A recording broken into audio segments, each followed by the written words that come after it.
عمرو اديب في البودكاست بتاعه سأل ويل سميث: ايه اكبر اسباب السعاده بالنسبه لك؟ قال له ان في اول السعاده كانت بالنسبه لي هي الحاجات الماديه، اشتري ايه واجيب ايه. بس مع الوقت ادركت ان ده في حد ذاته مش سعاده.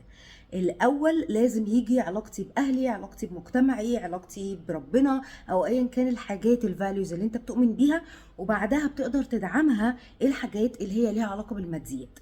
طبعا عمرو اديب راح قال له: اديني نص ثروتك وانا هبقى سعيد. فكك من الكلام ده.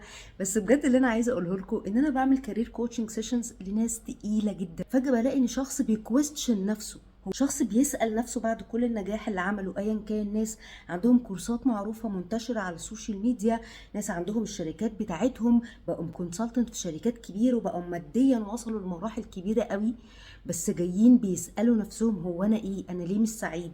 انا ليه حاسس ان انا ما حققتش حاجة؟ ومهما بحقق دايما مش واثق من نفسي، وبستغرب ليه ناس بتطلبني في شغل، وليه ناس بتشتري كورساتي وبتشتري برودكتس بتاعتي بالمبالغ دي.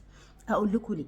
لان اللي حصل، احنا كبرنا عندنا حاجه اسمها السوشيال انفلونس، التاثر الاجتماعي، واللي بيحصل فيه ان بعض المجتمعات بيبقى عندهم تشبت بفكره معينه: انت لازم تكبر تشتغل شغلانه معينه، انت لازم تجيب شقه، انت لازم تجيب عربيه، انت لازم تسافر الخليج.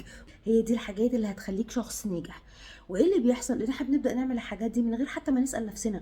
ما يمكن انا ممكن تبقى اهدافي مختلفه، بس احنا عمرنا ما بنسال نفسنا السؤال ده، لان الافكار دي بيجي مضغوط عليها من مجتمعنا، عيلتنا والاشخاص المقربين لينا. فبنبدا نعمل الحاجات دي متخيلين ان احنا لما هنوصل للمرحله دي خلاص بقى هنبقى تمام وسعداء. بنوصل للمراحل دي، بنوصل للتايتل الكبير، بنوصل ان احنا مادينا الحمد لله بتبدا الدنيا تبقى كويسه، وساعتها بندرك ان مش هو ده سبب ان انا ما كنتش سعيد، او ان هو ده الهدف اللي انا كنت بجري وراه.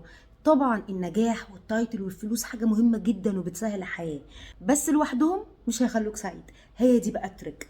لازم جنبهم انا كشخص اكتشف هو انا بحب اعمل ايه وما بحبش اعمل ايه. هل انا راضي عن نفسي؟ هل انا شايف نفسي ناجح زي ما كل الناس شايفيني اني ناجح، وشايف ان استحق المستوى اللي انا وصلت له؟ ولا ساعات بكويستشن نفسي؟ لو انتوا بتواجهوا نفس المشكله دي، حاجه احنا بنقدر نحلها عن طريق ان احنا بنعمل سيشنز، وبنبدا نكتشف ان ممكن يكون احنا كبرنا وعملنا كل الحاجات العظيمه دي من غير ما نقف مع نفسنا ونعمل جنبها شويه حاجات احنا بنحبها.